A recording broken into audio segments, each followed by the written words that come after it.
do a quick grooming since I didn't get into costume and makeup this morning. So yeah, I know Bookbinder got jokes. Hey, well, hi there. This is Ever Grant, the Honey Badger Binder at BookForge, and this is BookForge Live, which we haven't been for a while. And I apologize, I missed Sunday. I thought we were going to be there, and I had some personal stuff creep into my schedule. Blew it out of the water. So we are going to be live today, and any minute now, my apprentice, yes, I have an apprentice in the 21st century, is going to walk through the door. There's going to be a lot of noise. Tell the dog made him come and knock over this camera. Yeah, I really need the monitors today because this particular camera I've been having issues with, and I'm really afraid that I'm going to have to replace it. I don't have the funds to do that. And so to have a talking head camera like this one and have the over the bench camera, I need this other camera. So I'm hoping, keeping my fingers crossed, that it does not glitch out today, because I was losing video and then I was losing video and audio. So if this thing glitches, I need to go over to the switch and change which microphone. I need to change the microphone to this other camera. It's not as good as a microphone, but I think I have it tuned fairly well. Excuse me.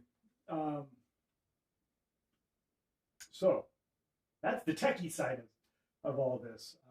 Lots of fun on the tech front, and ultimately, I would love to get a new camera, a good a Vlog DSL or two.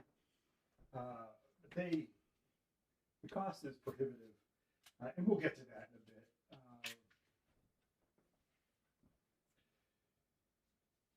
So we're going to talk about some grants that I'm applying for and some other events that are coming up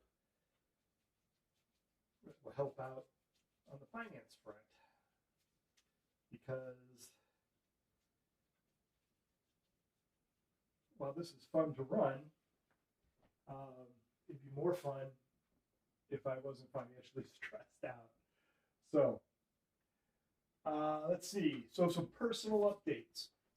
I know you didn't necessarily tune in to hear the Bookbinder prattle on, but I'm going to prattle on for a little bit.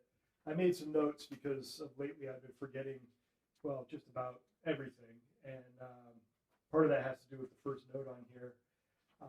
I've been going through massive bouts of depression, and that tied with ADHD. I have a number I need to call. I need to get myself set up, get seen, get some medication to help get this under control. And I think that is it's going to be my priority tomorrow. I don't have anything pressing to do business-wise other than to work on some books and make that phone call. So next week, call me out on my shit if I don't make that phone call tomorrow. So Thor and Loki, one of the things that came up, both Thor and Loki, Thor is the orange cat, which you see from time to time, and Loki is the German Shepherd. Both had medical issues that needed to be dealt with. The problem is we didn't have medical issue funds. The two combined in their Thor had surgery. He had some sort of urinary tract blockage that needed to be removed. So to give you an idea, a cat, their bladder is supposed to hold 20 to 50 milliliters max. Probably 20 to 40 would be comfortable. He had 140 milliliters of liquid in his bladder. Had we not gotten to the vet when we did, we probably would have lost him. So he had an operation. He had a lovely spa stay.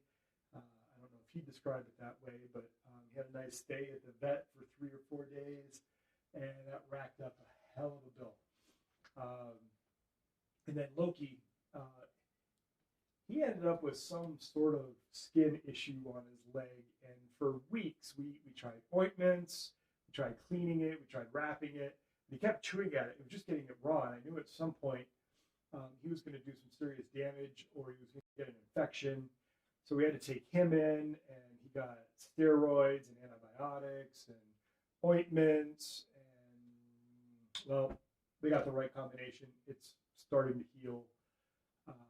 But this set me back just about $2,500 in the course of a couple of days that I did not have. We started a GoFundMe for Thor and Loki's medical expense. If you're feeling richer than I am and generous, if you went and donated $5, $20, we had a couple generous people do 100 each. One did 300, and one person, bless their soul, and I say that with the utmost sincerity, that's not sarcasm there, donated $1,000 to the cause. So we're close to covering their medical bills, but yeah, just you go to GoFundMe, and it's under Thor and Loki's medical expenses. Every nickel helps, and so that was a major hit. I ended up putting their bill on a high interest credit card, which I hate. I abhor having to use those cards. The interest is going to take that probably up to $3,000 by the time it gets paid off. The GoFundMe is going to help. It's going to knock a good deal of that down, so we'll be good. If you are not aware, I am one of the newest members for the Erie Art Company Board of Directors. And the Erie Art Company facilitates educational programs for artists. And they do a bunch of other stuff, but I think that's the easiest way of summing up what they do. And so we have some proposals on the table. Last year they started a literary festival, and this year we're looking to hand it off. And we believe we found the right candidate. I'm not going to announce it here because nothing's been formalized, but we'll just say it's the perfect face for a literary festival in Erie. And in a week or so, once we get the thumbs up, I'll announce who will be taking it over. I will be working with them. I'll either join their board of directors, or I'll just help them out as a project manager to help get them off the ground. But we're very excited about that literary festival. I also participate as a vendor. I do a lot of educational talking at the literary festival, and then I have a bunch of my stuff there that people can look at and buy if they wish. One of the proposals that I put across to the board and has been approved was to do a artist city benchmark, where we take a look at cities with reasonably similar demographics and economic situations, and take a look at, now I should paraphrase that with cities with successful and thriving artist communities. So what we want to do is reach out to their leadership, the different organizations that are in those cities, and find out what the city, county, state, what local organizations, foundations are doing to help bolster their successful, thriving artist communities.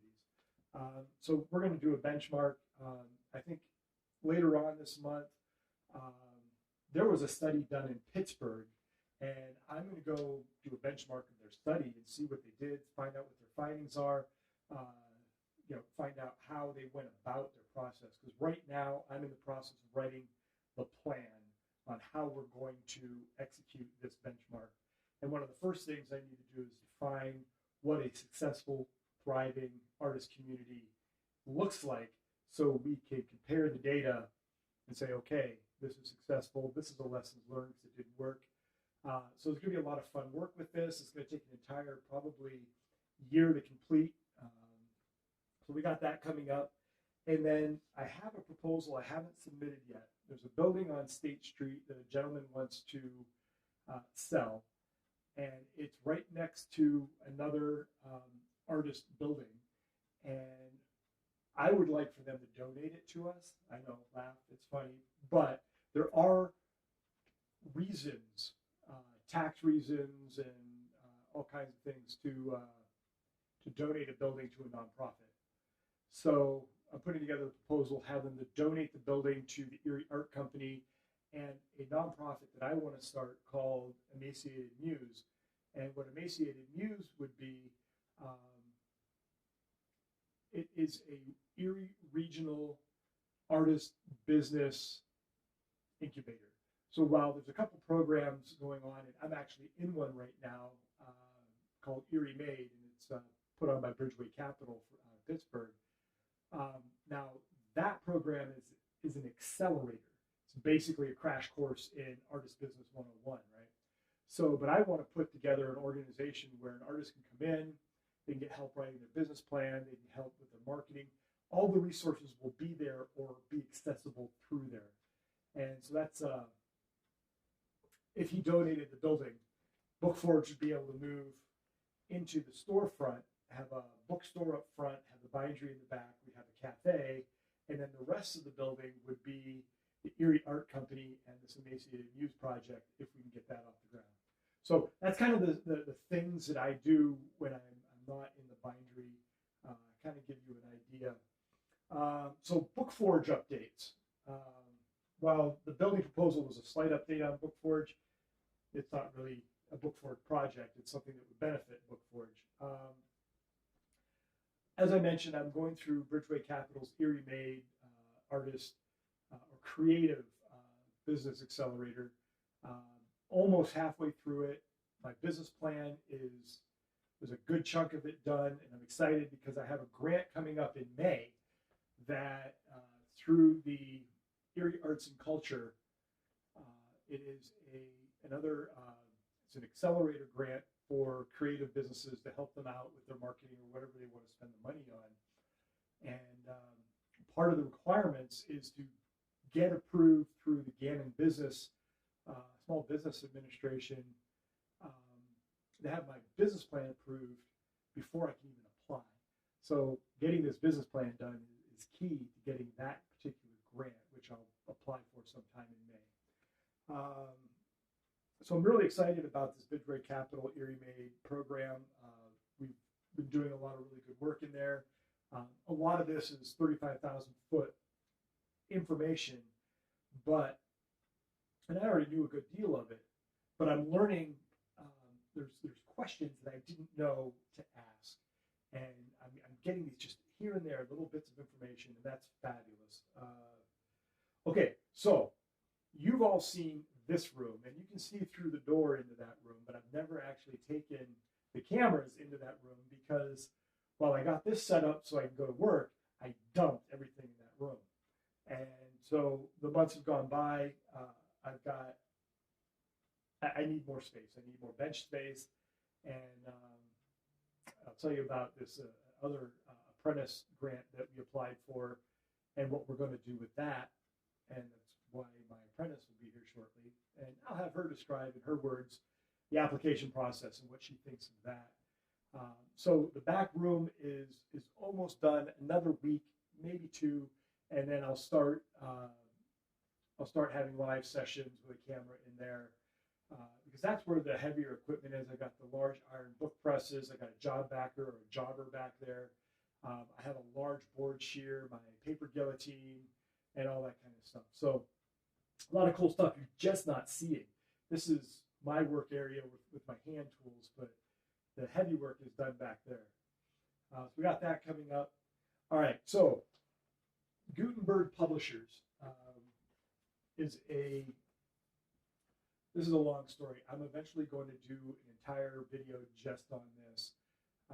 I had acquired some high-resolution scans of the 1961 Cooper Square Gutenberg Bible facsimile. And there were some issues.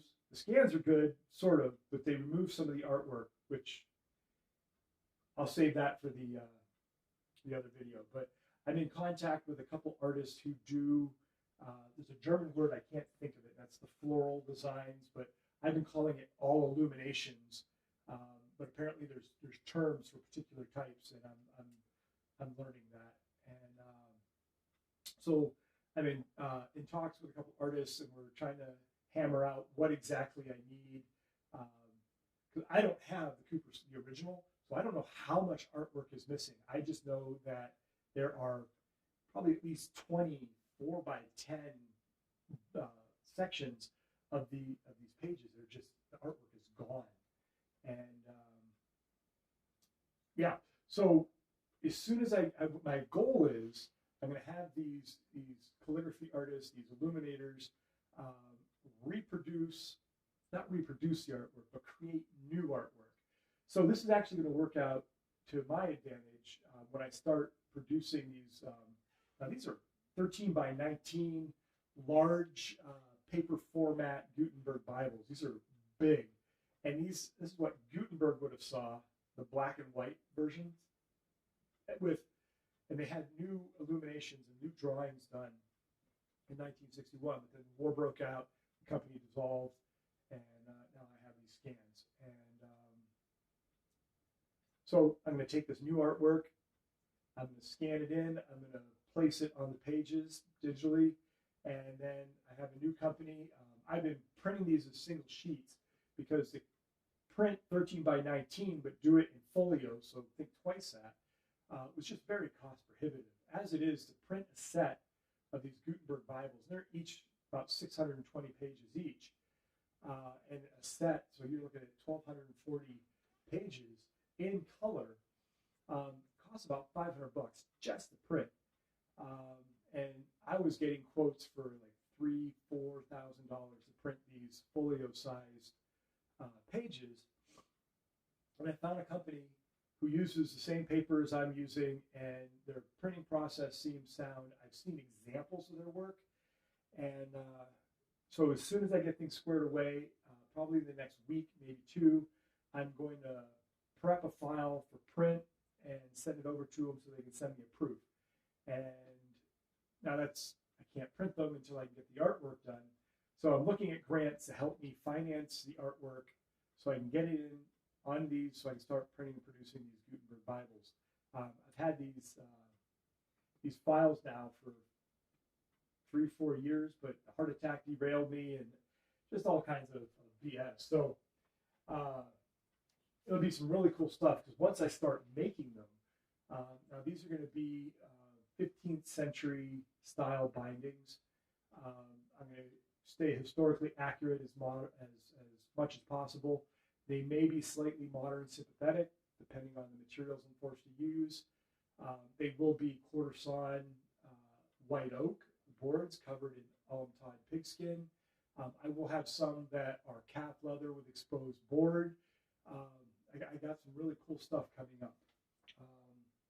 And of course, as I'm making these, all the videos, everything about that will be here on the Patreon channel, and not necessarily readily available to any of the public domains. So, clean the back room. All right. So I haven't done very many fairs or festivals, and I really want to do Celebrate Erie. So I'm working on the application, putting together the funds, because it's $250 if I have a tent. And messages. I love intrusive technology.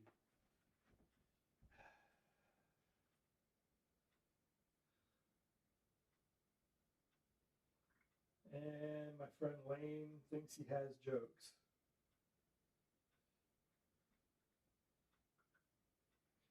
All right.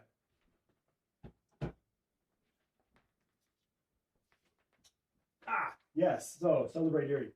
It's a 3-day event. Art, music, culture, food, all kinds of stuff.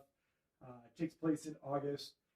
So I'm in the process of making market books. A lot of people at those markets don't want to buy, they don't want to buy $280 leather-bound books at market. They want things that they can afford. So putting together these cute little buggers. This is just a mock-up. But yeah, the spine is really fun. So we're going to be making some books like that. And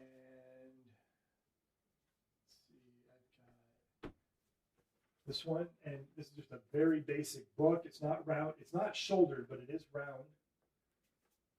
And it's just a soft cover. And I hadn't even gone through and trimmed these, so the bolts are still there. You guys know what a bolt is, right? I have an entire video coming up on that. So nice little cloth bindings.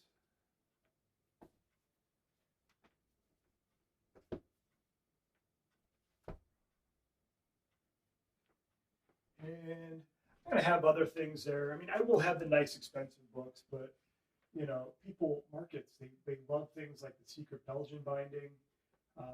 So, and this is done the traditional way, the is it Anne Murr? Is that her name? But you know, people like these because they're a really nice, lay flat book. So we'll be doing some of those. So yeah, kind of excited. I haven't done a market in a while, so we'll see how that. Still can't read this.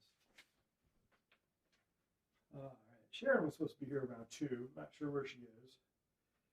And okay, so the last thing on this list for me to talk about. So I have been lax in getting my Patreon content out to you guys, and I explained earlier that you know some of that has to do with depression, personal issues, ADHD. Blah, blah, blah, blah, blah, right?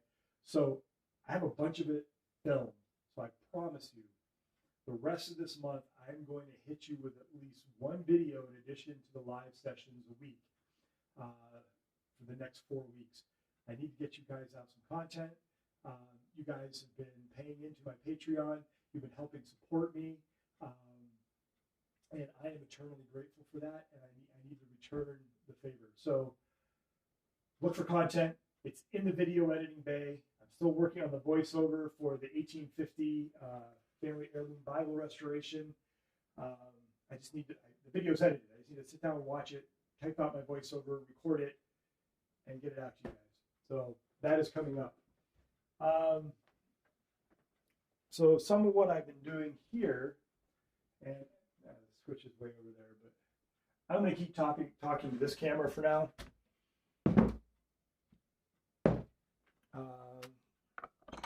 Every once in a while, I need to take a break. And so when Michael Chrisman was here and he was teaching me how to do the 15th century style binding, which I'm going to be using on the Gutenberg Bible, yes, I was an apprentice. The ones that we did, the end pages, we used an imitation vellum. It was a really nice, high quality. I've never seen a vellum paper like this. But I had these strips left over from where we trimmed, and so I decided to make a little vellum book. So this puppy has been rounded and shouldered, and it's all that imitation vellum. So the pages are a little stiffer than normal. It has a linen lining with the linen tabs, and it was sewn on hemp cords. I'll hold this up a little higher so you can actually see the side that I'm talking about. So it was sewn on hemp cords. It has the linen lining. Now I need to put the lining in between there, fray this out, and it'll get a lace on the boards. I was going to sew the end bands, but I don't think for this one I'm going to. I think I'm going to do a custom rolled end band on a hemp cord, put that on there, and we're going to call that good. And then this will get a nice leather binding, and I'll do some tooling on it. I think when I go to do the tooling on this, it will become a video here on Patreon. This is gone. I'm far enough into the binding where I don't think it would make a really good video. But the tooling, it will most likely be all blind tooling, but we'll do some fun stuff on this. All right. So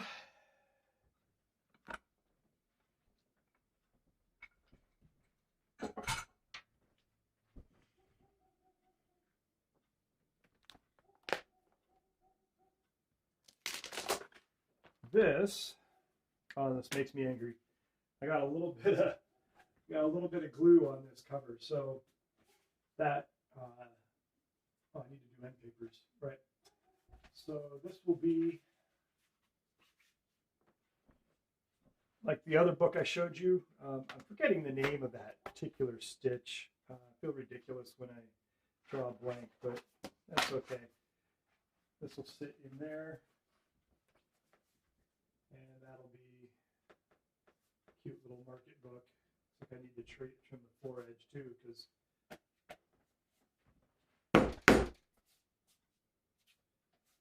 yeah, I need to trim that down a little bit. That's okay.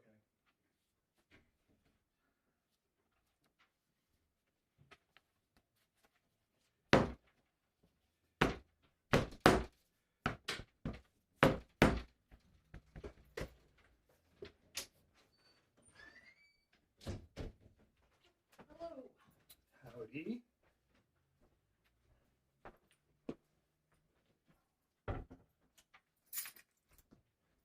Everybody give a great big round of applause. The apprentice showed up. Hi! This is Sharon Smith. And when she gets settled in, we'll have her talk in a minute. But she made it. And what time have we got? Oh, fabulous day. 2:26. Yeah. Need to get better on time estimates. Something like that.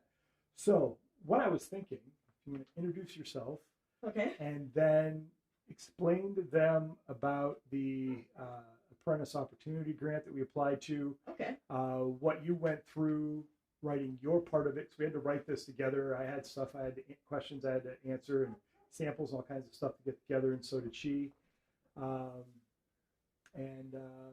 Yeah, so you take the stage. Okay. I'm going to continue doing some stuff, and we'll regroup when you're done. All right. Where am I looking? I guess I'm looking up here. Up at the camera. Right. So I'm Sharon Smith. I am going to probably keep looking at the monitor because it's doing stuff. Yeah, I'm an apprentice here, and we just wrote a grant. It's a lot of money. For me, it seems insane. But I am trying to get my thoughts together. So, about me, I am a metalsmith jewelry artist. I am on disability right now because I have a sleep disorder, which is why I'm kind of erratic as to when I show up. Edward is very kind and allowing, and willing to work around that. Doesn't mean I don't bust your balls about it. Well, and he should, because they need to be busted. I need that kind of kick to go. Yes, I need to fight. So yeah, I'm a jewelry artist, metalsmith. I have 2 master's degrees in that because why not get 2 master's degrees in something you can't really get a job in.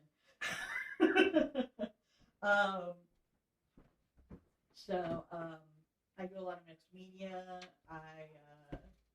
and stuff like that. I've gotten into doing artist books, and I like to do medieval, I used to do a lot of medieval kind of recreation stuff. I was in the SCA, if anyone out there knows what that is, and did leather work initially, which is how actually I got into books and metal. Yeah, we wrote this grant. I had 5 questions I had to write. I've actually gone through art jury processes on both ends. I've been on the jury and the person applying for the jury. So art juries are kind of their own things. I've also written grants for social services projects, for government stuff. Art juries are a lot more subjective. You're kind of playing, you kind of have to picture your audience, whereas governments are a lot more straightforward. It's like, we need this for our group because of this, and this. And they're really concrete things. Art's a bit more abstract. So you kind of have to think about, okay, what are they going to be looking for? So I kind of had to write with that in mind. But I like writing about my work. Don't always like writing about myself necessarily directly, but I do like writing about my work and about my processes. So that was actually kind of fun for me, even if I'm not the fastest writer.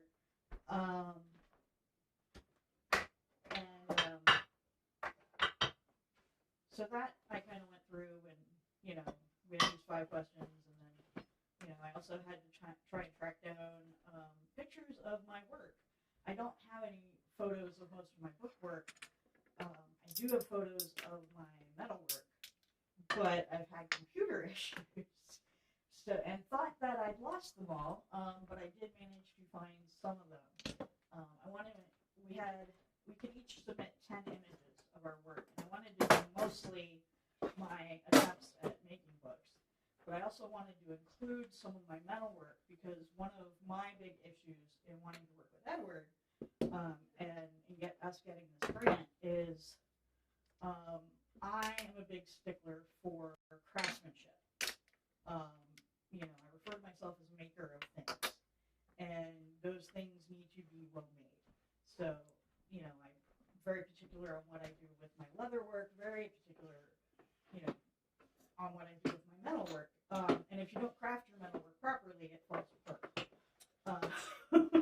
So, you know, you kind of get into that mindset of, okay, this has to, you know, you can't have water pouring out of your cup from some tiny little hole. You need to make sure.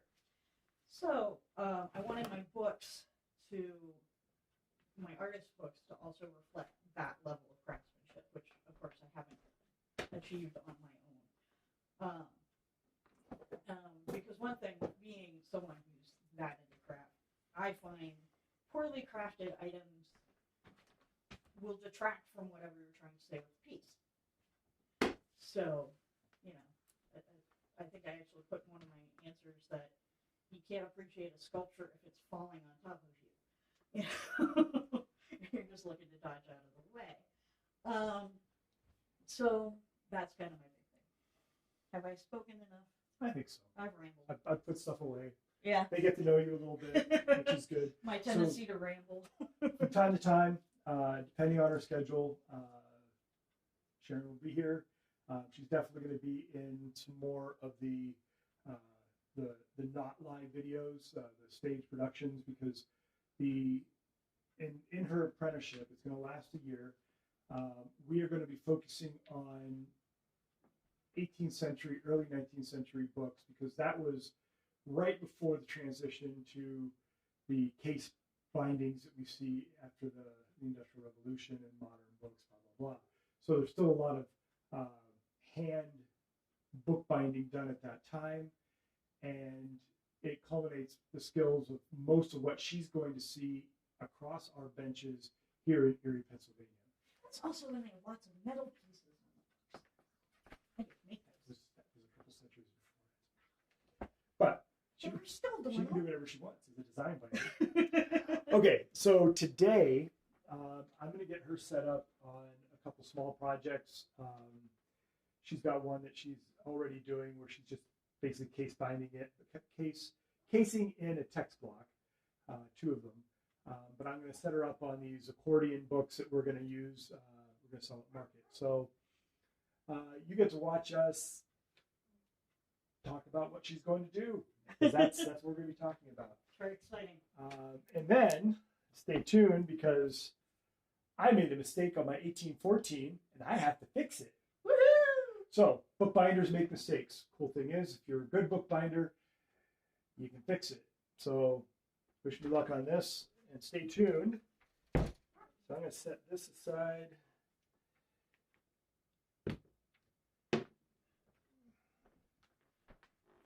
This is your material crate.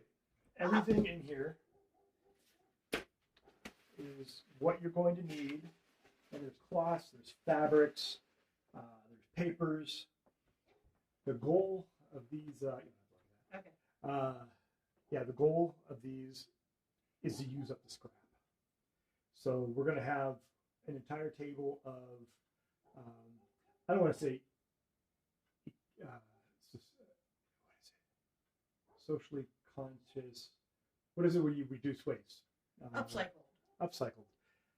So a lot of these in here are drops from other projects that really aren't. There's not too many books I can make with this. Yeah. Maybe I can do spines, but a lot of this stuff is small enough that you can go ahead and make the accordion albums out of. And then so I sent you saw the instructions Yes, I even digitally. printed them off. So I think for now, for today, because I don't have the boards here set up, and you don't want to cut all those little squares by hand out of the book board, you can get going and start cutting your material, because I gave you measurements, and you're basically cutting squares, whether it's 5 inches or 4 inches or whatever measurements I gave you. Yeah. So today's goal is to go through the material, pick out, and just start cutting sets of the squares and setting them aside. So you've got, when we do cut the boards, you just cut the boards and you can just cover everything and go. So let's take this into the other room because you'll be working there. Okay. I'll grab my bags. Oh my gosh, a bench. So remember I said that this room was a mess. Last time she was here, it looked like someone's 20-year-old abused closet. So she now has a workbench. And like I said, in a week or so, we'll start having a camera in here from time to time, and we'll show you that. So you have a workbench. Probably won't need anything bigger than that. Probably not. And so I'm going to let you run with this project. And so for the next week or two, it's going to be these, encasing in those 2 books, and ask questions as you have them. Okay. Okay. And be very mindful of the tripod. I've already tripped over it. Not on camera, thank you. I will. Okay, so one of the things that I need to do for this book, take that out, is we did some corner repair. This whole edge, you can see where the leather was. The board was chewed all the way down there and into the corner. So we built up the corner using quality 100% cotton rag paper. I'll show you the other side. And Hanji, and I use a wheat starch to do that, or a wheat paste, wheat starch. So I did film it. It's one of the things that I'm going to get out to you in the next week or so. Some of the content is how to do a corner build up. Because a lot of times you'll have a corner, let's say if the client wanted this corner, which has been chewed, it's been bumped. I called it chewed, I'm sorry. But these could be reinforced. Now, I am going to reinforce them, but not to the point where I'm going to replace them with new material. Now, you heard me mention that I screwed up. So what I ended up doing, and I'm putting off changing cameras, because once I change the camera, I'm just going to work and I'm going to stop talking. But I got the book together and I pasted down the end sheets, the end papers. Problem is I didn't do the leather work on this corner before I did that. So I effed up. And now, what I could do is I could just dye this to look like the leather. But I really want to put the leather back on there. I'm going to touch up the leather along here and reattach this. Then I'm going to glue these, paste them up. But this spine was completely gone for this book, so it got new spine leather. And I'm going to dye. Now, I'm not going to try and make it look new, but I'm going to dye and blend it in.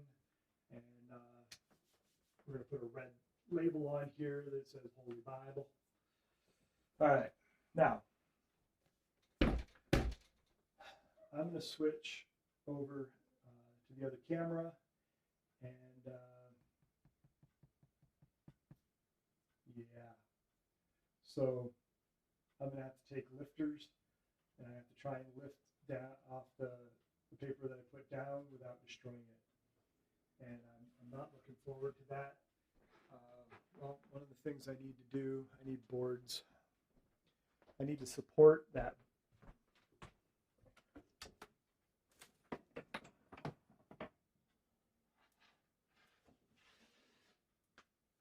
The project in the press.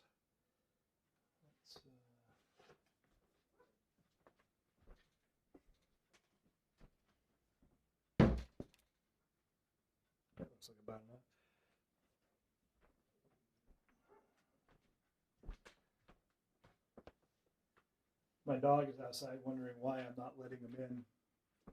And he's got a purple cone on. It's about this big. And as soon as he comes through here, he's going to end up knocking my camera over, which I've already had problems with. It looks like today it's not glitching, so thank you. I got my fingers crossed. And all right. I'm going to grab a glass of water. I am going to come back and switch the camera over, and you can see what I'm doing on the bench. Yeah, so if I'm off screen for a moment, that's why. I'll be right back.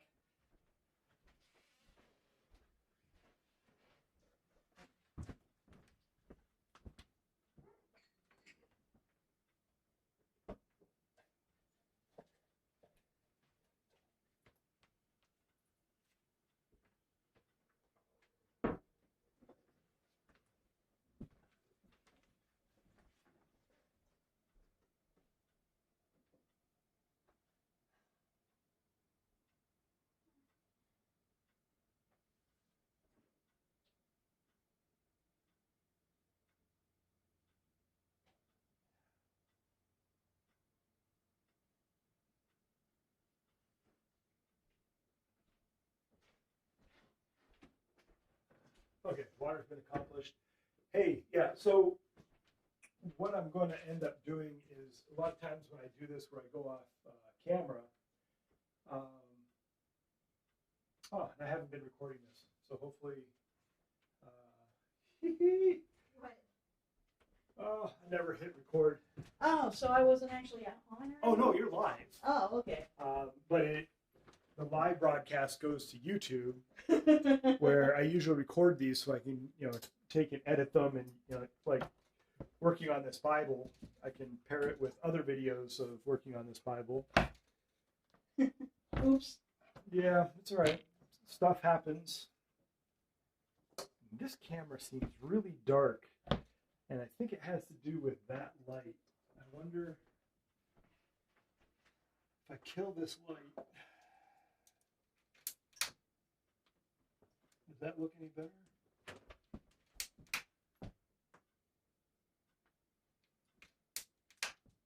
I'm going to leave that light off for now.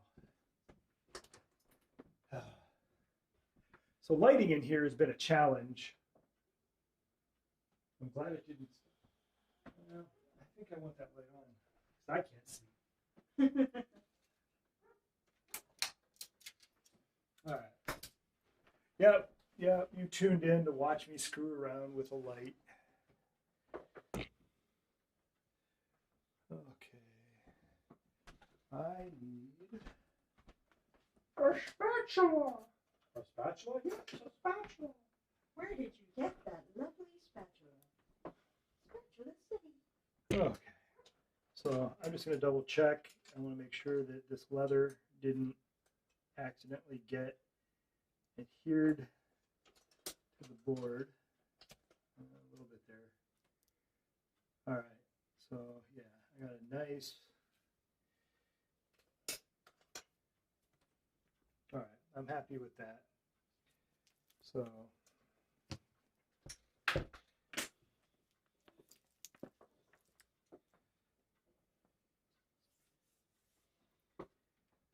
God, I wish there was a different way of doing this.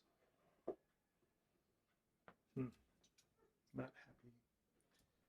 All right, I need lifting knives.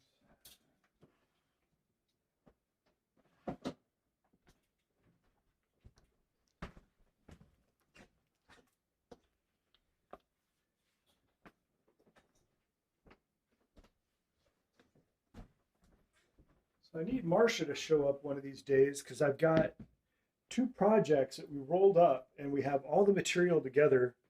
And for the life of me, other than knowing that they're projects that we planned on doing, I don't remember what the hell they were. Oh no.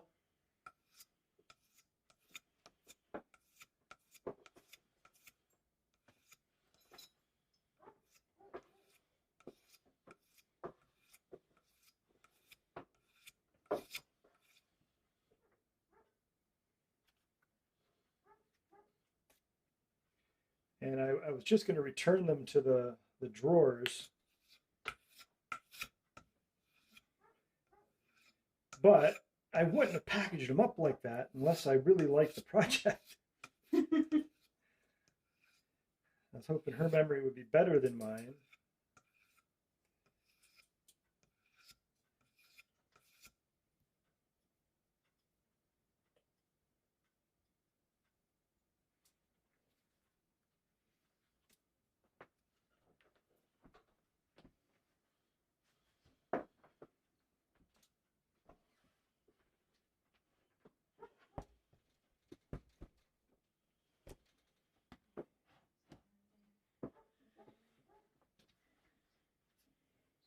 I'm going to have to let him in or he's just going to sit out there and bark, isn't he?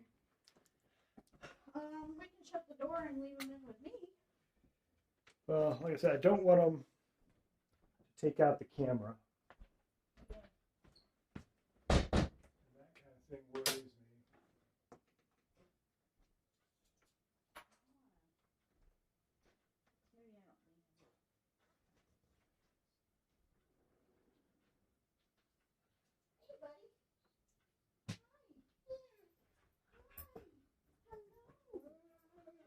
I know it's been forever. It has been forever, at least it is. No, Oh, absolutely not. You have to leave it.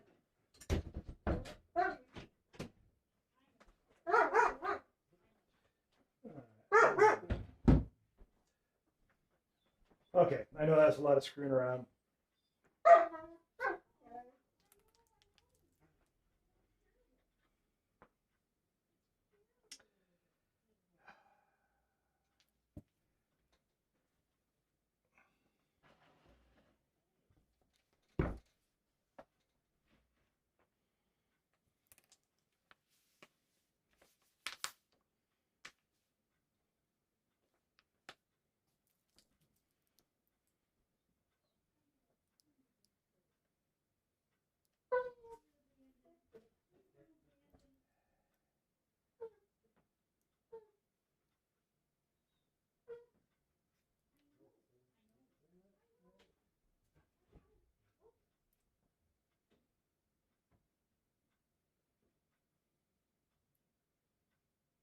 I don't need a lot.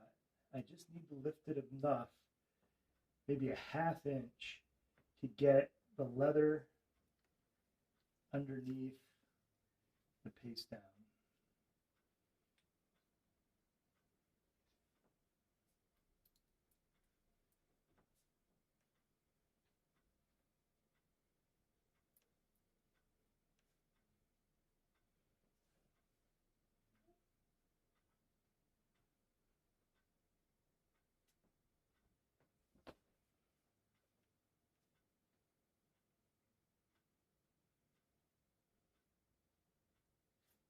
Oh, just cut through it.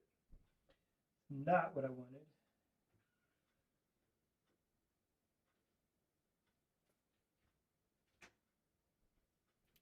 Somebody else is here.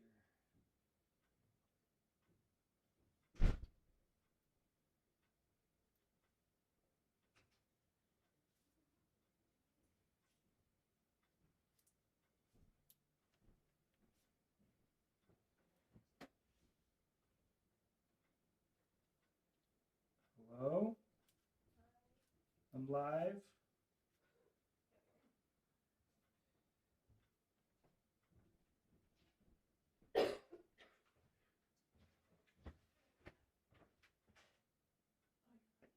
I'm live.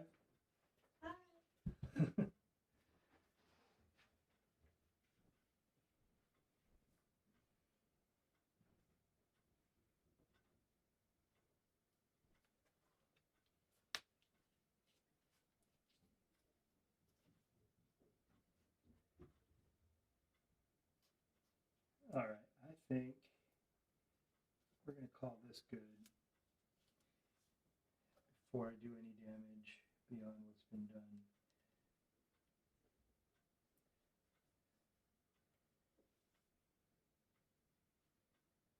Okay, I'm going to stop there.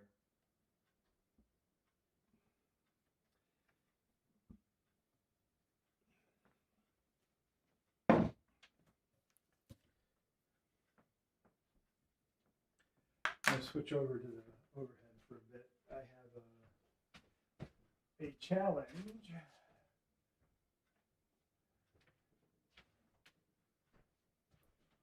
So in this particular setup, I don't really have anything to attach my Scarfex to. Now, normally what I do is I go to the kitchen and I would just clamp it to the counter, and but that does you guys no good. So what I'm going to try and do is use, I've got a bar stool and a chair, so I'm going to try and set those up and set the Scarfex up on it, and we'll see how that works out.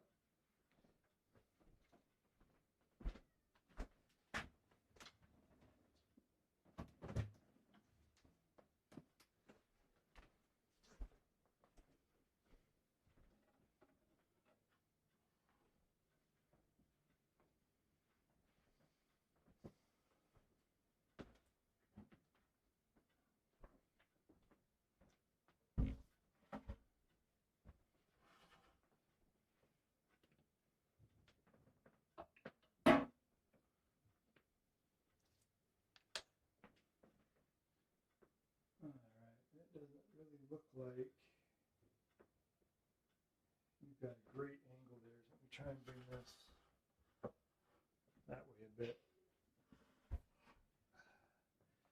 Now, if you've watched my videos before, you've seen me use the Scarfex, and if you really want, let me know, and I will put together a Scarfex demonstration for you.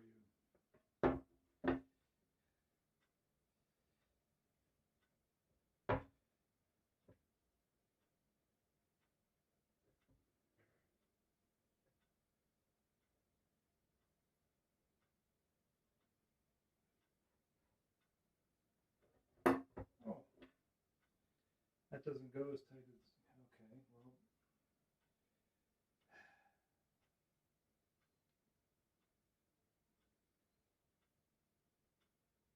I need to figure something else out.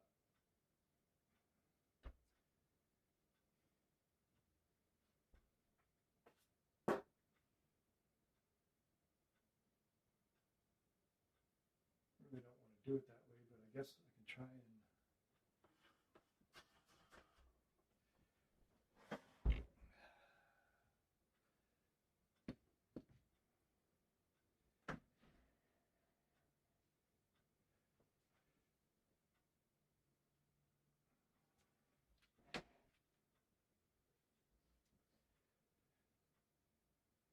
I don't know if I can get my hand in there to do that or not, or if this is even.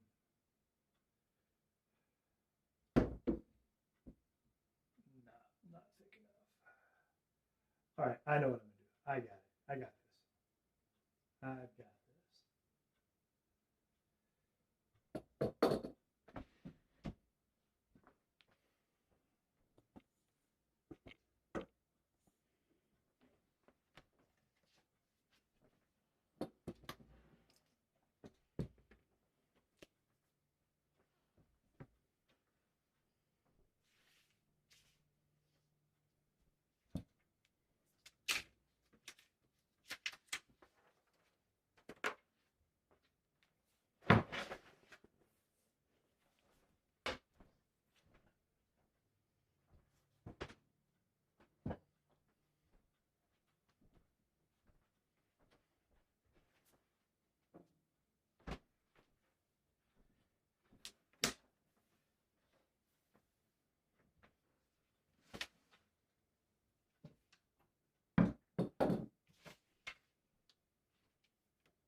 a slab of marble,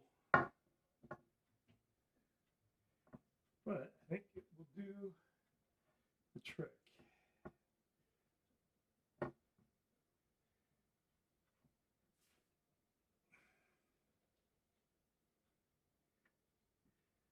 All right.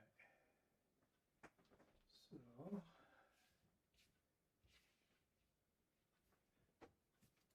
I had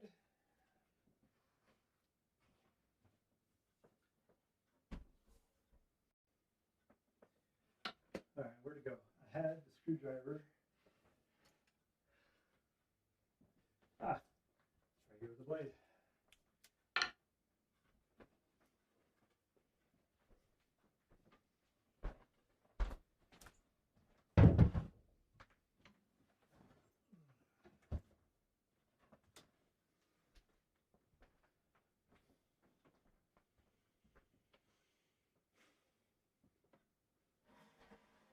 All right, so the goal of this particular exercise is I need to pare down these strips of leather that match the spine in the book board, and I'm going to pare these down so they're nice and thin, and that way I can apply them over the edge in the corner. First thing I'm going to do is I'm going to change out this blade because I don't remember if I just use one side or both. And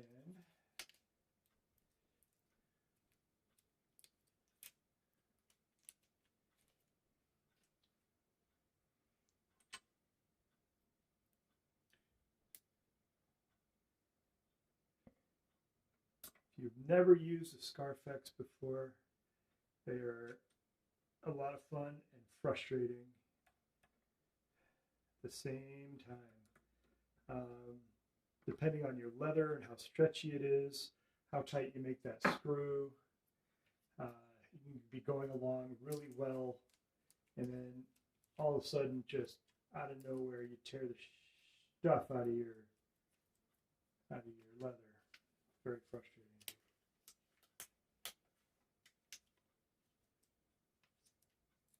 All right. So I'm going to use a little scrap piece here to get things set.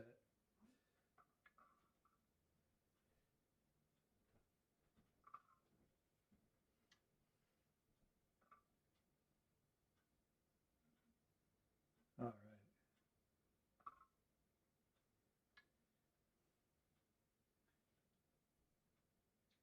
And I will change the camera angle so you can see it from the other camera's perspective here in a moment. But yeah, nice. I think I got it perfect for the first pass right off the bat. You don't want to take too much off at a time.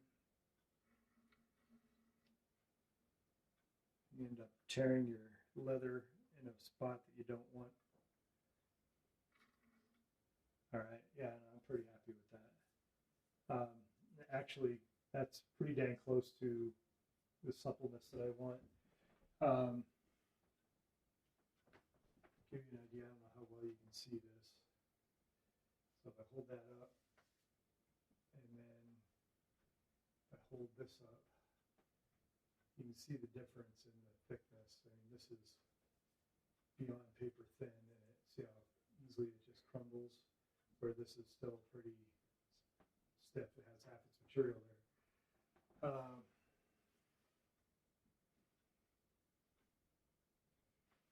All right. So with that, I'll probably end up using that piece. You want me to change cameras? You think you see better from up there? Tell you what, I'm going to do one more small piece from this angle, and then I'll switch cameras.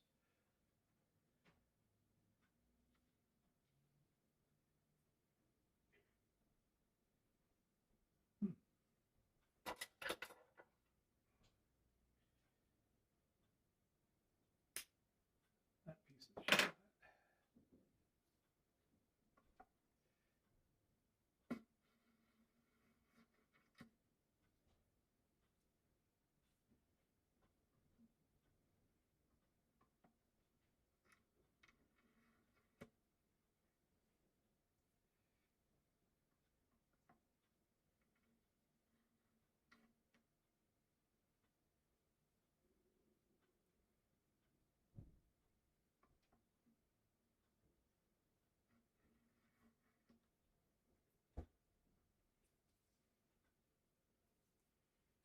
All right.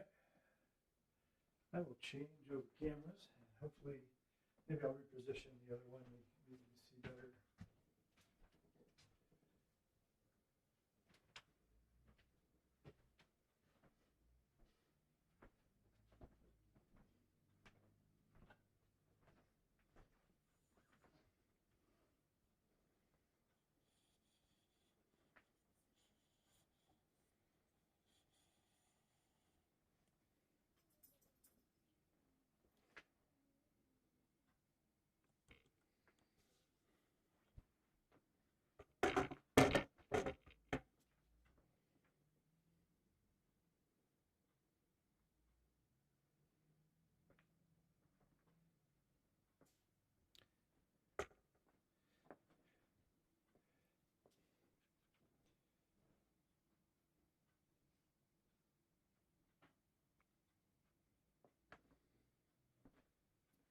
All right, that give you a little bit better angle.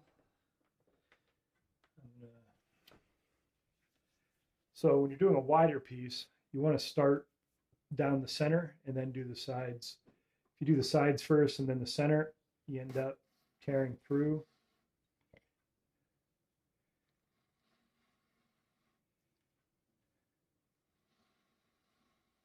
Now this here's, I'm rolling off the side. I'm not going to correct it, but you can see the piece that we just took off.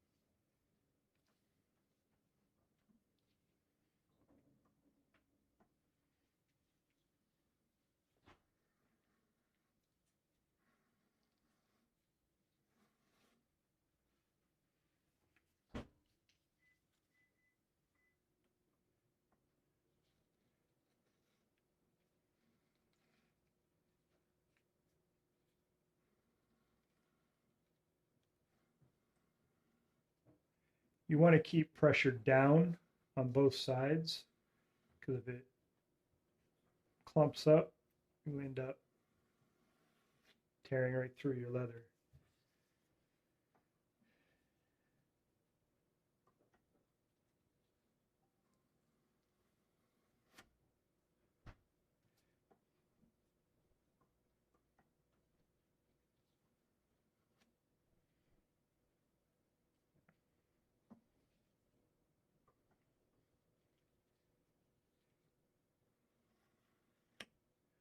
All right. So there, I got a really nice thin piece. This is pretty darn close to label thin. I could try to take a, excuse me, I could try to take it a little thinner, but honestly, I don't think it's necessary for this application.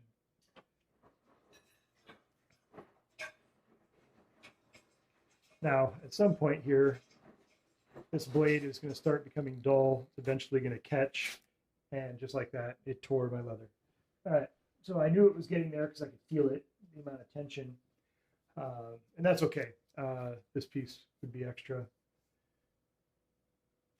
I think I've got plenty here to do what I need to do. So there's go Scarfax demonstration. So I'm going to switch cameras again.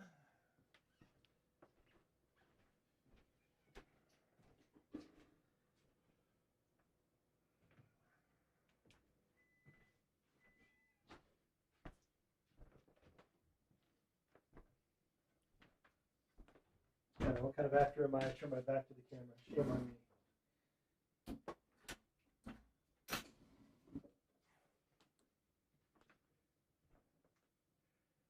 All right. So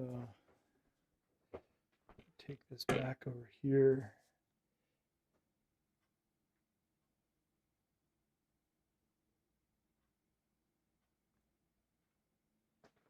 That's set. Put Sharon's chair back over here.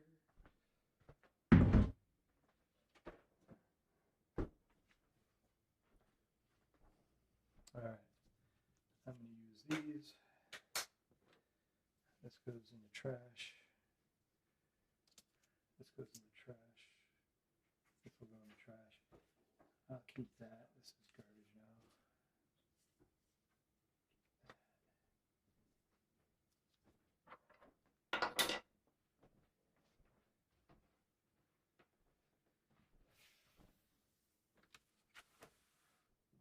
Okay, this actually worked out pretty good.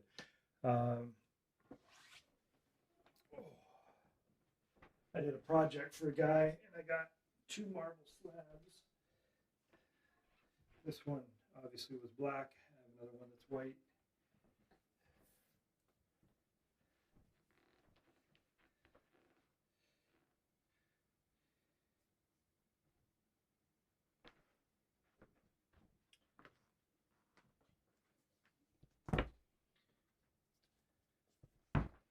All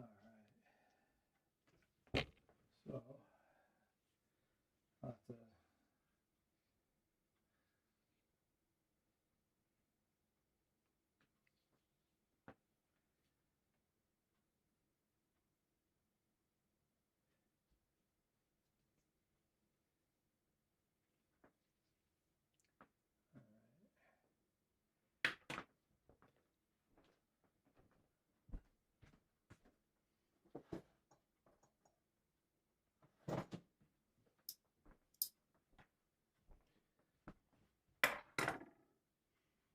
I think what I'm going to do is get, I wish I had something closer to like a tracing paper, but I'm going to get an idea of what size and shape I need for my leather, and then we'll trim it down to size.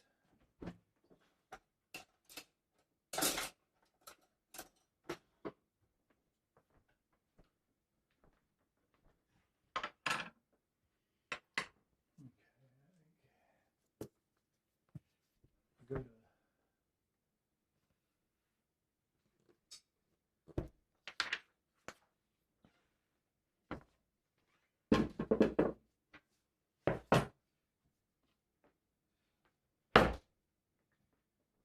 I'll switch around so you see the other camera view.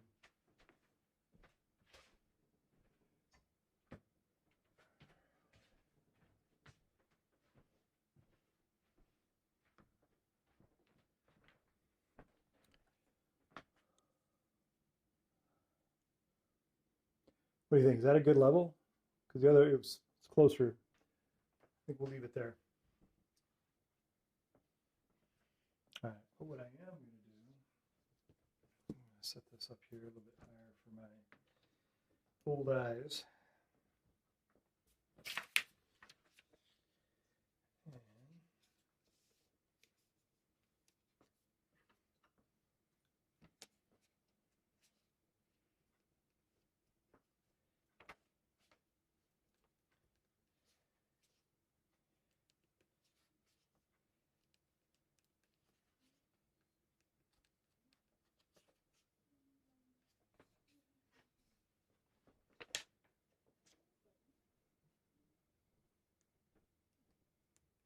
All I'm doing is I'm scoring right along this edge where that old leather ends. Oops.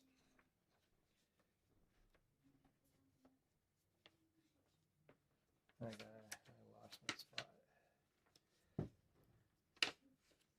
Okay, I'm back.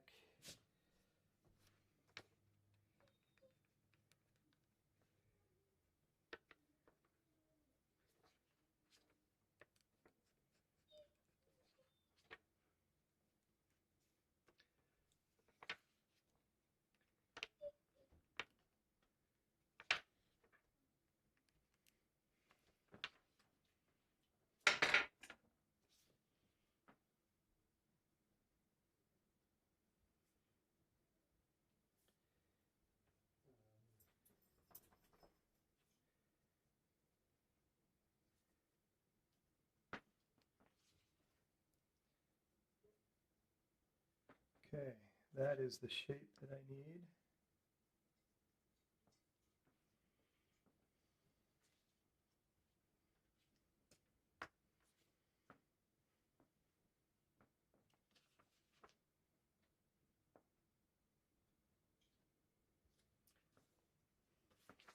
All right, so it goes that way.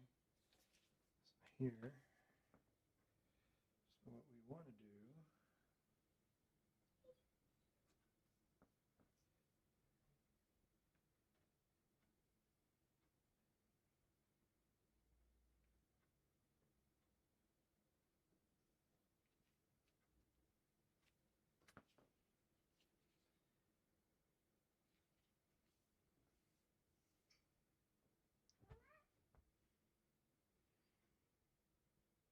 what you doing, Thor?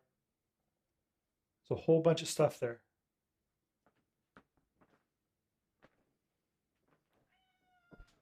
I know. So what you guys can't see is my cat is trying to get to the bench, and I blocked off his jumping route.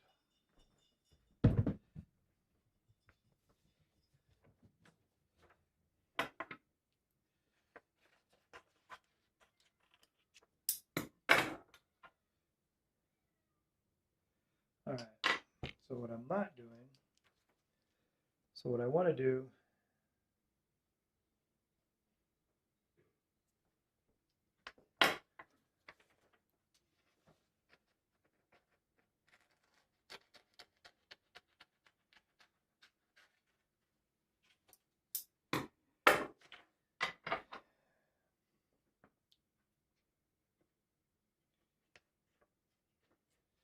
this doesn't have to be super, super perfect. I'm going to tuck the leather a good 1/4 to 3/8 into this. But I do want the basic shape.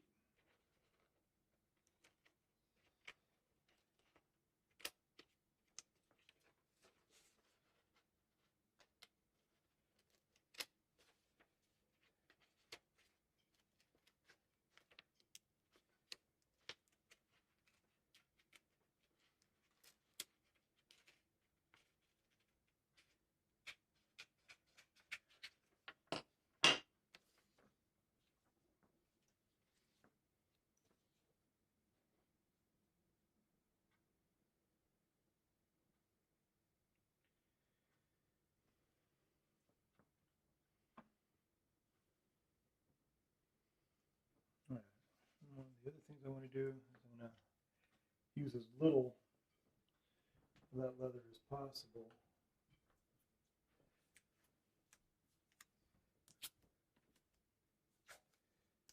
There's a lot of different ways of doing this, a lot of different methods. So it's definitely worth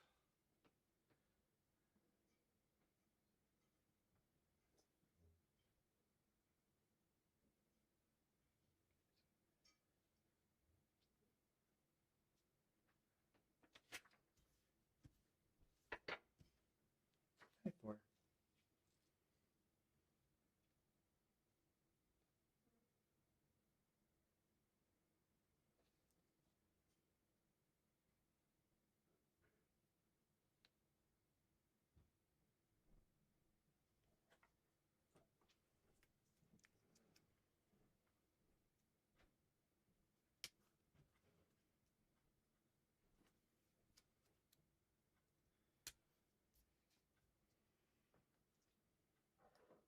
Okay, you realize you're lying on my scissors, right? Let me have those. There you go. You can stay. I just need my scissors back.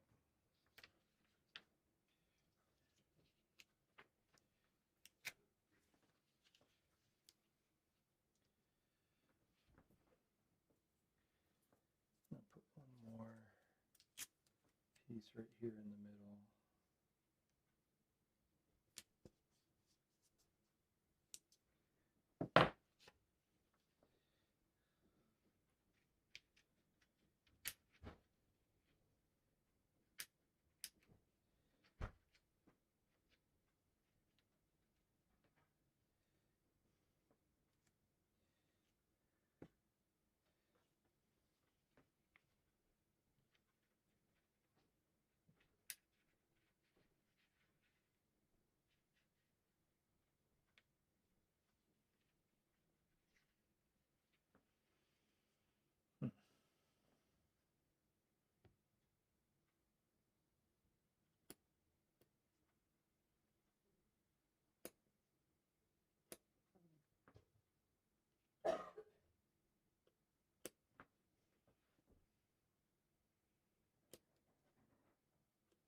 So I was talking earlier about the cat that had surgery. That would be this guy.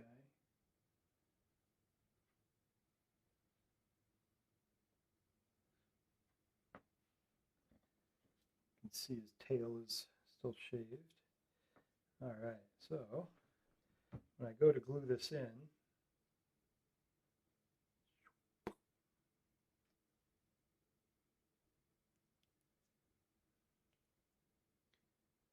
it'll follow that shape.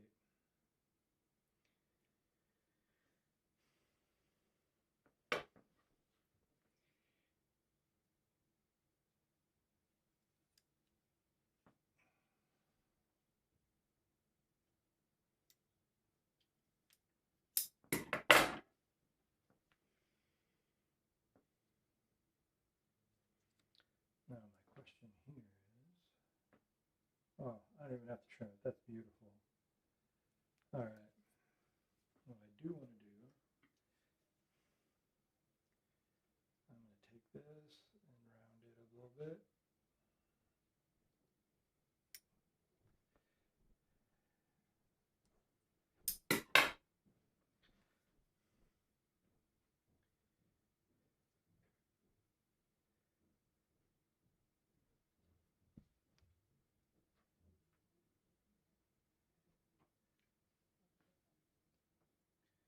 All right.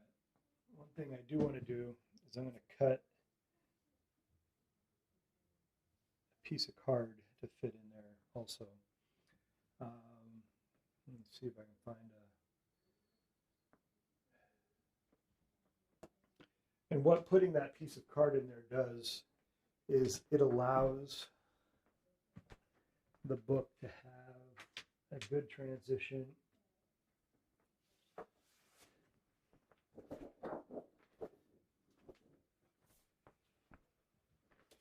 from the leather to the leather.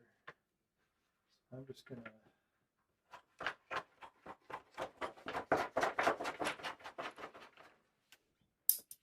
take a piece of that off. Now this is a basic cardstock. It's acid free and all that good stuff. Well,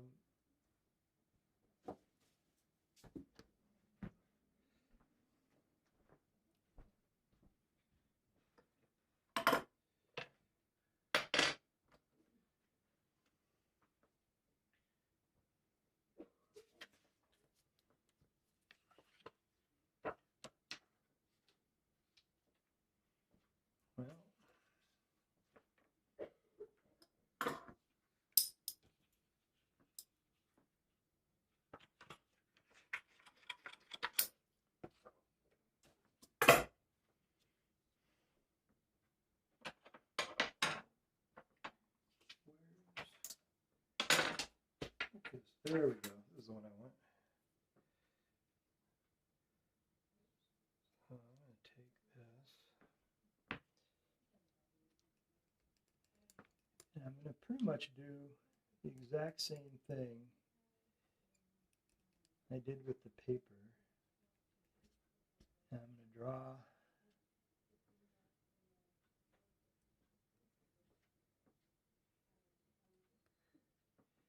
this shape into it just by putting a little pressure .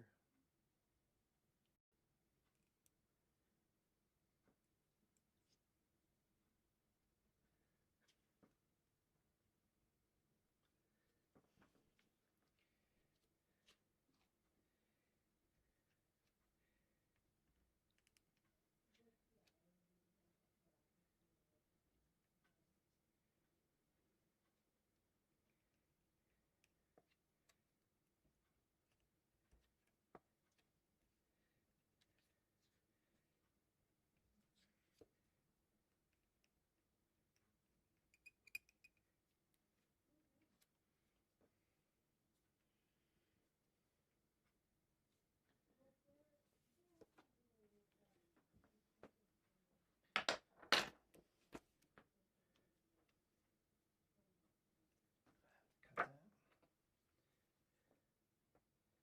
So this, I'm going to be a little bit more precise with my snips, because I want this to sit in there nicely with as little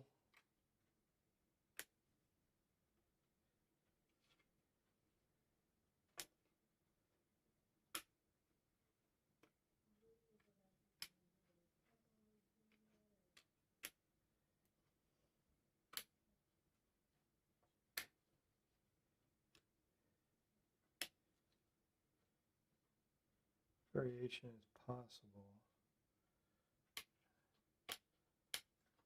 Again, it doesn't have to be super perfect, but you want it to be pretty darn close.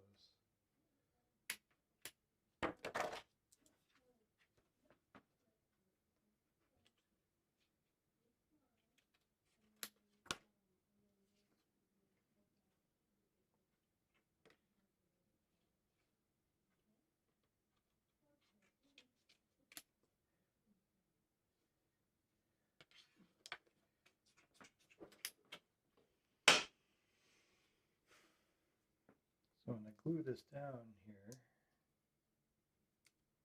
it'll help make that transition from the leather to the leather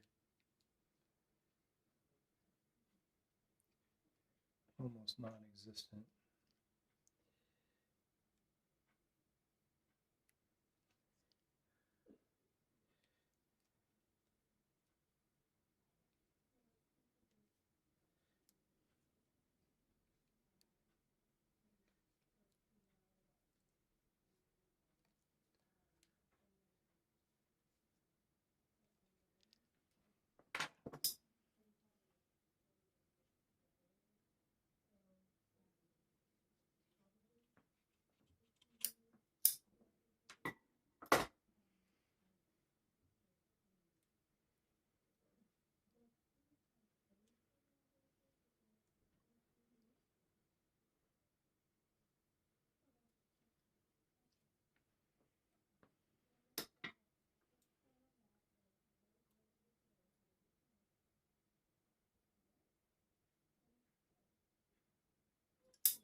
All right, this particular piece, because I'm gluing it down to my repair, I'm going to go ahead and use a little PVA. And when I put the leather in, I'm going to switch over to wheat starch, wheat paste. So I need to go, I want it on this side.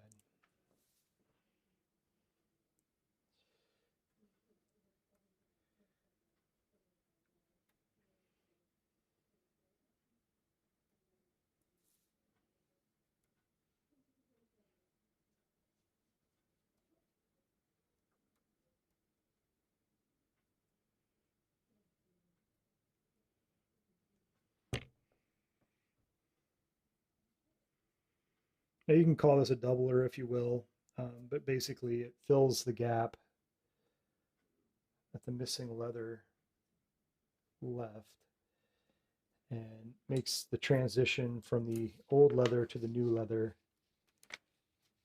less noticeable. Can you do this without using this doubler? Absolutely.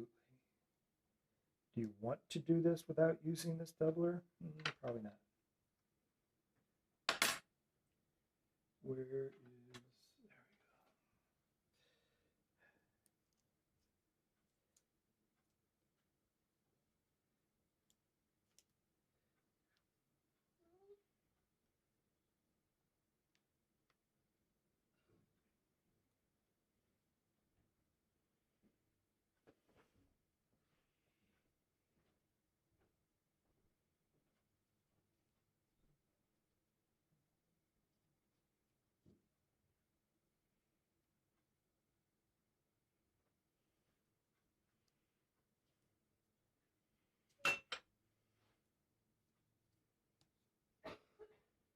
And make sure it comes right even with the edge. I don't want to feel a transition there either.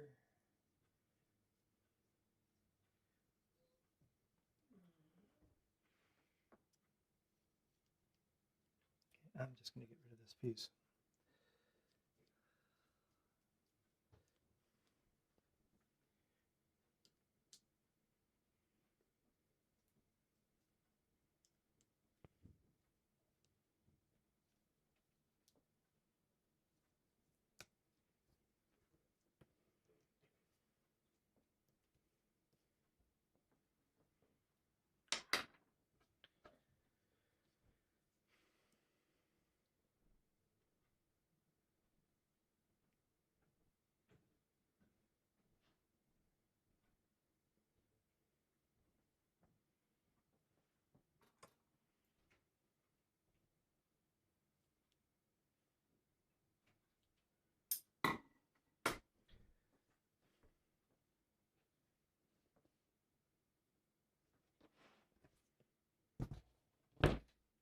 All right.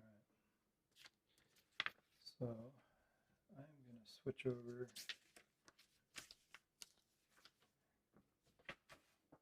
to PVA. Or, I'm sorry, I'm not going to switch over to PVA. I'm going to switch over to wheat starch. This batch was made this morning specifically for this. And what I'm going to do, I got a little bit of a film there, push that out of the way.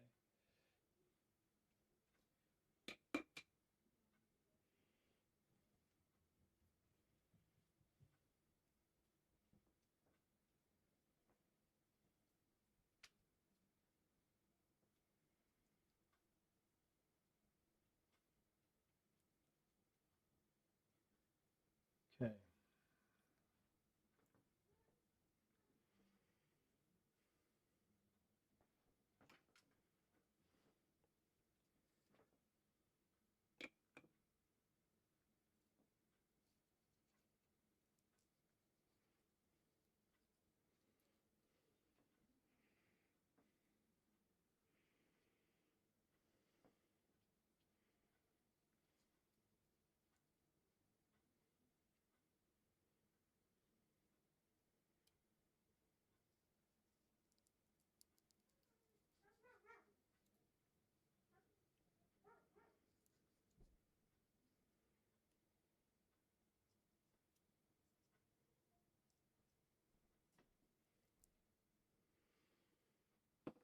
So I put some wheat paste on the leather and on the board. And I glued this out, which in a minute I'm going to scrape it.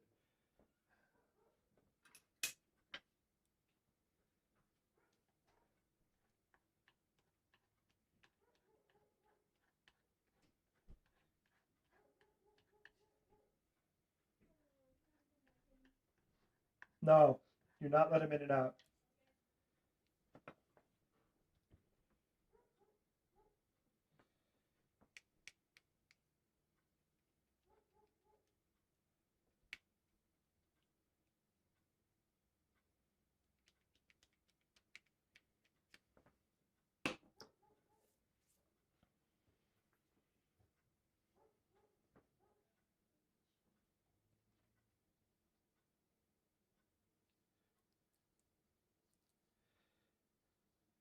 I want the board and the old leather to absorb some of this wheat paste so it doesn't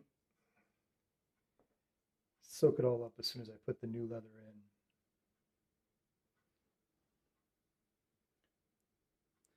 in. And then the new leather, I coated it, I scraped it. Now I'm going to scrape it again. And what this is doing is it's getting this leather wet, so it also doesn't just absorb everything. So now I'm going to glue this out.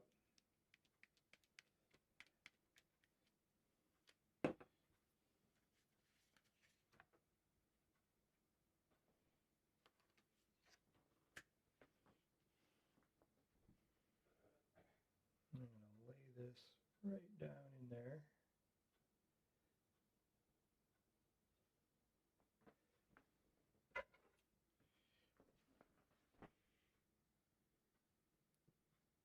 Make sure it's a healthy amount in.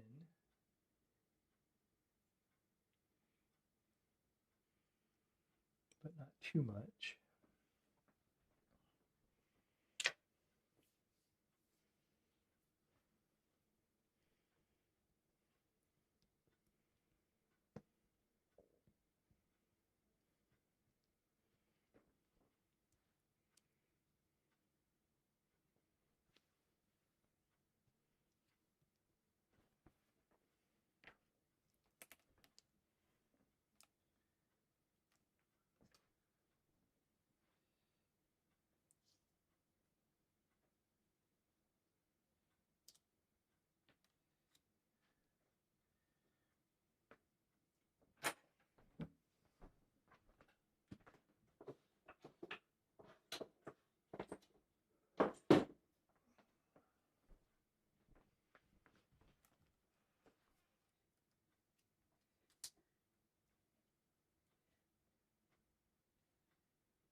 And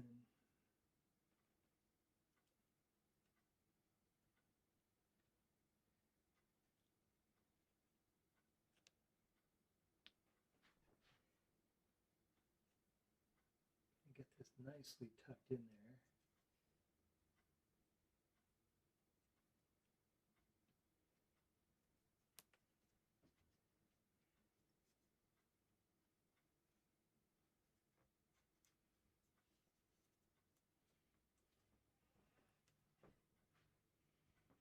Yeah, I'm sorry if I'm blocking the camera with this.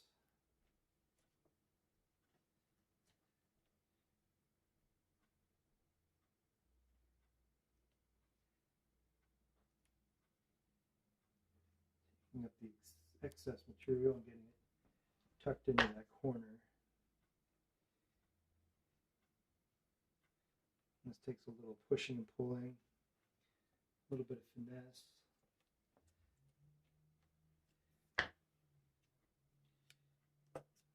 And take the rest of this and tuck it.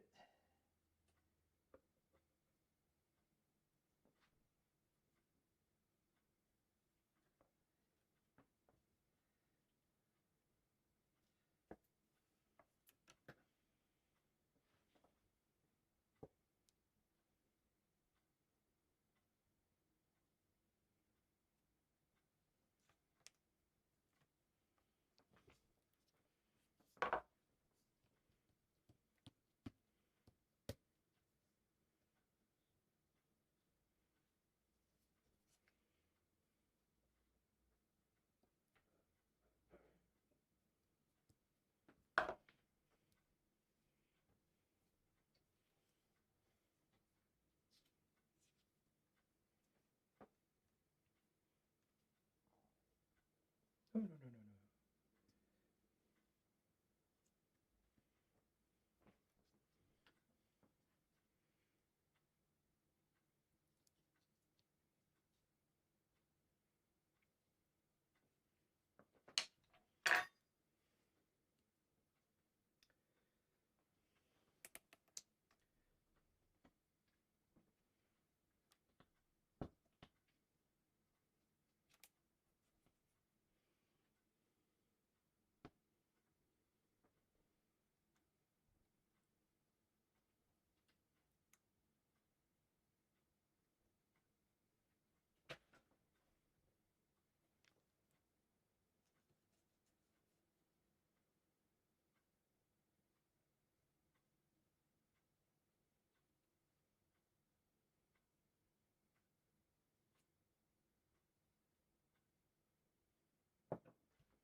All right, I need to put this under weight. So what I'm going to end up doing,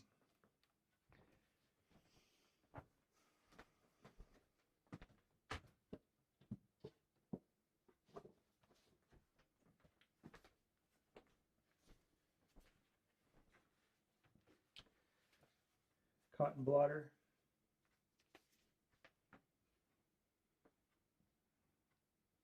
And I'm going to put in,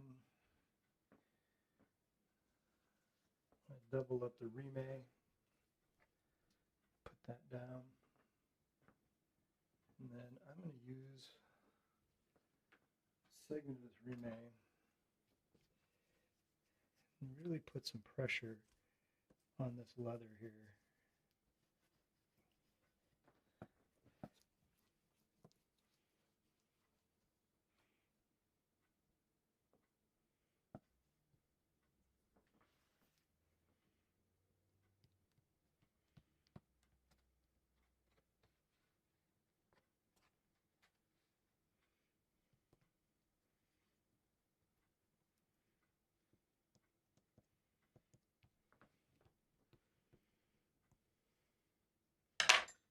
All right, so I'm going to put a couple layers of remade on there to help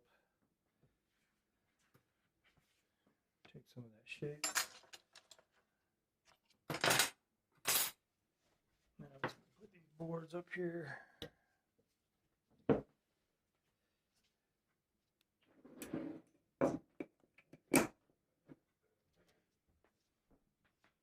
And as everybody uses, a nice large anvil, help put some pressure on there, counterweight. Now this Bible is what I refer to as fluffy. The paper is light, it's dry, and very, very fluffy.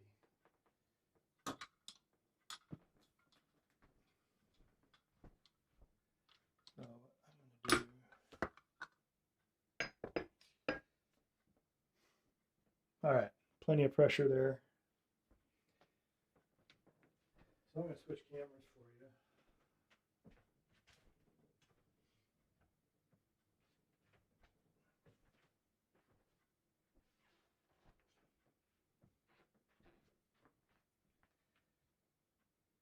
Okay, my friends, that was the main thing that I wanted to accomplish today, and it's going to take up most of my bench. So I really don't have anything else to show you today. I'm going to probably go in the other room and help Sharon. So there's nothing more to see for a bit. Now, today's Wednesday. We will be live again on Sunday, and hopefully nothing gets in the way.